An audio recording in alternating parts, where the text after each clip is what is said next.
Good morning, good afternoon, good evening. This is Alan Burgos from the hashtag Walk with Lan channel. Welcome and welcome back to our channel. All right, so ano po tayo ngayon, no? Let us just honor our subscribers. They are now 6,171 subscribers. Konti na lang po tayo, no? Marireach na natin yung 6,200 subscribers. Okay, so ano na lang yan, 29 subscribers. Thank you so much. God bless you all. And if you are not yet subscribed to our channel, please do it so now so that we can be able to maintain and sustain this channel. God bless you all. Thank you so much. All right, so ngayon po tayo, ano, no? Um, Grabe, grabe po yung nangyari kahapon, kagabi, no? Dahil dun sa mga speeches ng mga Dutertes, okay? So led by the president and then the mayor of Davao City, okay? Nandun din mga leaders and former officials ng government. Nandun si former Executive Secretary Rodriguez, at saka yung mga nawala, natanggal or nawala, hindi na-confirm, parang gano'n, no? Nandun din si Representative Ucab, Representative Duterte, kay Alvarez, nandun din, no? Yung dating Speaker of the House, na dati magkakalaban to mga to eh. Pero nandun din, no? Yun. So, grabe. Okay? So, ang ano, pinagre-resign ni Mayor Duterte, Sebastian Duterte, na anak no ni Pangulong Duterte, si Pangulong Bongbong Marcos, no? Pinagre-resign talaga, no? So mayor po ito marami siya sinusumbat kay Pangulong Duterte, no? Una, tamad daw siya. Okay, tamad si Pangulong Duterte. Tamad si Pangulong Bongbong Marcos. Paano naman niya nasabing tamad?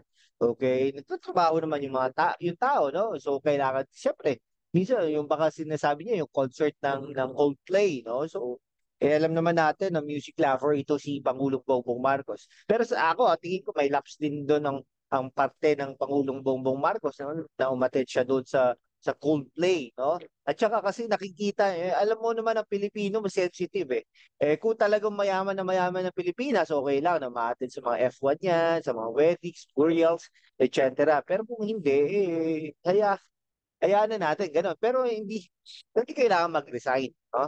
Pangalawa, no? So sinasabi niya yung ang nagpalibing sa libingan ng mga bayani ay si Pangulong Duterte. Tama naman, totoo naman din yun, no? Siya ang talaga may balls at timayag. Kung ano nyo, nakikita nyo po dito, ganun po, di ba?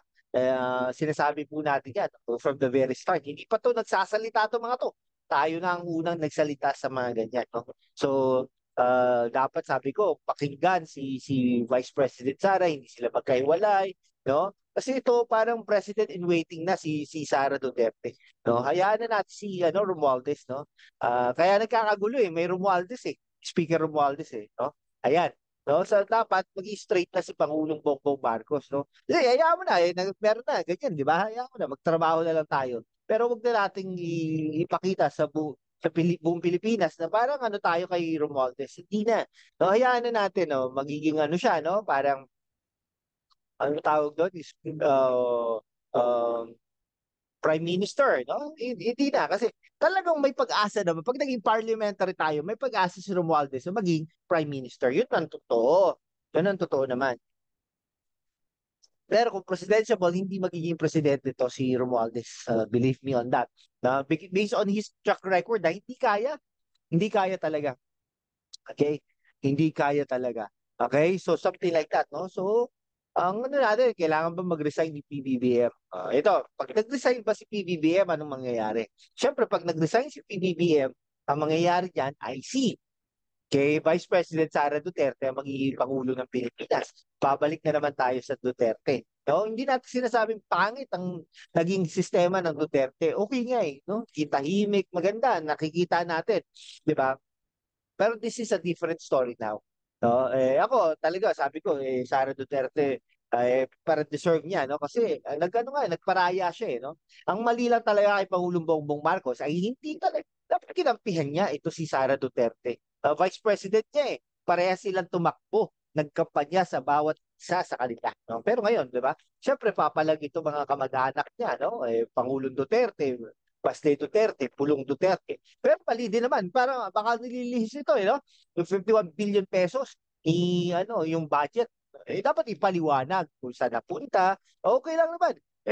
Karapatan ko yon na mag 51 billion no budget ng Davao City. Kasi kahit na naman, 'di ba? Parang hindi naman nakatanggap ang Davao o Mindanao na gano'n, 'di ba? Pero dapat i-ano natin na yung 51 billion na yon, yung dito napunta. Ito yung mga proyekto natin, continuous yan. Ganyan. Something like that. Di ba? Okay lang naman din yun. Di ba?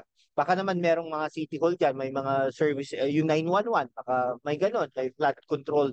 Mga ganong bagay, baka merong ganon. Hindi natin alam. Dapat ipaliwanag yun.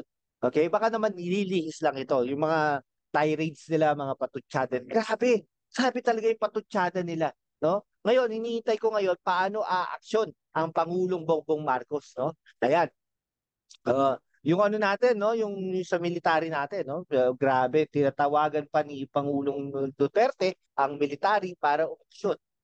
Tignan natin anong mangyayari ngayon na sa kamay na ni Bongbong Marcos, no? Delikado 'yan, no? Baka yung ICC, no? Yung ICC ay baka ipapasukin talaga 'yan, di ba? Baka may mga intelligence report si Bongbong Marcos, ganyan, etc. Baka naglalaro si Pangulong Bongbong Marcos, nilalaro niya rin ang mga Duterte, ay tignan natin.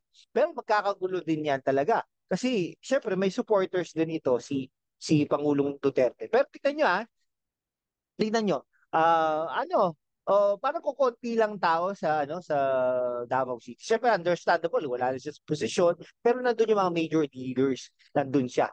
Okay? Nandun si Chong, yung mga dating di ba? Yung parang dati akala ko ito ay magiging chairperson o commissioner ng COMELEC eh. Hindi pala no, nagkagulo talaga.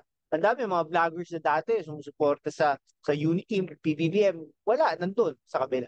'Di ba? Hindi natin talaga alam anong mangyayari, no? Abangan lang po natin kung ang susunod na kabanata. Pero ako po um, napanood ko po yung bawat speeches, no? So para mas malinis ang speech ni Pangulong Bongbong Marcos. The usual take, the usual PBM, 'di ba? Pero tignan natin kasi ang hirap, parang toxic nung speeches ng Duterte. Pero normal yun eh, speech po yun against the government, against PBBM. No? Nandun pa yung mga listahan. Kung may listahan, ba't hindi nilabas dati? Wala rin siyang balls. Dapat nilabas niya para nalaman ng mga tao kung totoo talaga yun. No? Grabe talagang at pwede siyang i-demanda talaga no? Kasi hindi naman siya immune nandun eh. Pwede siya i-demanda talaga doon. Parang paninirang puri ba yun? Ngayon, ang tanong dito, si Senator Amy Marcos nandun, no? Bakit niya hinayaan na ganito? Nandun siya na team niya na na na tumayo doon o na nandun sa area yun na gano'n ang pinagsasabi sa kanyang kapatid. Okay? Ito, si Vice President, no, na part ng official family as DepEd Secretary. Bakit gano'n? Na-team niya yung mga gano'n, no? Uh, Ikaw, pero siyempre, may mga sariling pag-iisip ito, no? Si Mayor Baste Duterte. Impromptu yun eh. Nandun talaga, speech wala siya tinitignan. Pati si Pangulong Duterte. Pero halatang halata mo na matanda na talaga si Pangulong Duterte, no? Yan. Hindi po natin malaman, masabi. Okay? Pero kasi po, talagang totoo din naman na si Pangulong Bongbong Marcos at Amy Marcos dati talagang niligawan si Sara Duterte para maging no, vice katandem niya. No, makatandem niya talagang mas lumakas sila. Dahil kung hindi naman talaga, kung kunwari Sara Duterte ang kalaban niya, malamang na malamang talaga head to head yan. Dalawang yan. Oo, head to head. Okay? Malamang din na manalo si Sara Duterte. Malakas, number one siya nun eh. Oh, parang 40%, 25%. Tayo po nagsabi na pag nagtandem po yan, talaga sure ball na. Okay? Tayo rin po nagsabi na PBBM will win. Tayo po, no? Tayo po talaga yun. I-review nyo po yung mga ating mga videos, no? Okay? Sige, hanggang dito na lang po, ha? Abangan po natin. Ako, ang tingin ko, hindi po kailangan mag-resign ni PBBM. Ayan po, bold statement po yan. Dahil po, kaya pag nag-resign siya, ano lang, no? Through impeachment. Through impeachment, yan. Pero imposible po yung mangyari. No, dapat makalusot yan sa House of Representatives. Okay? Which is, I doubt na mangyayari yan. dahil inatake na ng mga Duterte ang House of Representatives. Okay? Yan. Alright?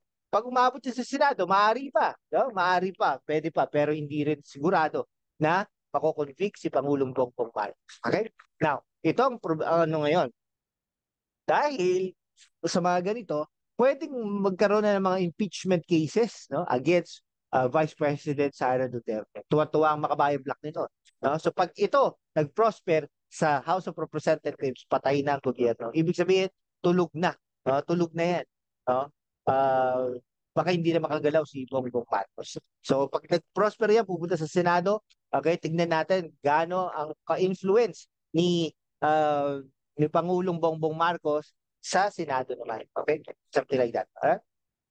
Kaya pag nagkaganon, ay talagang hindi na natin mangyayari. Abangan natin, no? Abangan natin ang mga susunod na kabanata o susunod na aksyon ng ating Pangulong Bongbong Marcos this morning. Pero pupunta yata siya sa Vietnam no, today.